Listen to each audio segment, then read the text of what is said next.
આપણી સેફટી આપણા હાથમાં। આપણે ઘણા બધા સમાચાર જોયા છે કે ચેન્જિંગ રૂમમાં આ થયું, ચેન્જિંગ રૂમમાં હિડન કેમેરો મૂકેલો હતો, પરંતુ આપણને કેવી રીતે ખબર પડશે કે આ મિરરની પાછળ હિડન કેમેરો છે કે નહીં, આ મિરર રિયલ છે કે ફેક છે? તો તેના માટે એક સરળ હું ઉપાય આપું છું। જ્યારે પણ તમે ચેન્જિંગ રૂમમાં જાઓ તો આ ટેકનિક જરૂરથી કરી જોજો। માની લો કે આ મિરર છે અને આ તમારી આંગળી છે। તમારે આંગળી મિરર ઉપર મૂકવાની છે અને સામે તમને તમારા આંગળીનું રિફ્લેક્શન દેખાશે।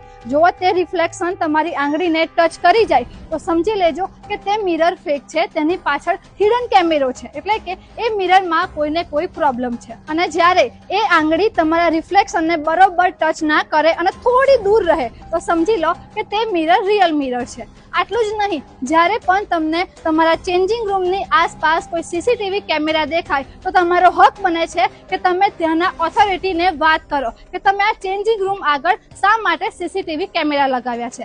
એટલું જ નહીં, અત્યારે હાલમાં માર્કેટમાં સીસીટીવી ટ્રેકર પણ મળે છે, જે ઘણા સસ્તા ભાવમાં મળે છે, તો તમે તેનો પણ ઉપયોગ કરી શકો છો। યાદ રાખજો, તમારી સેફટી તમારા હાથમાં છે। જ્યારે પણ તમે મોલ કે કોઈ શોરૂમમાં જાઓ છો તો એકવાર મિરરને જરૂરથી ચેક કરજો।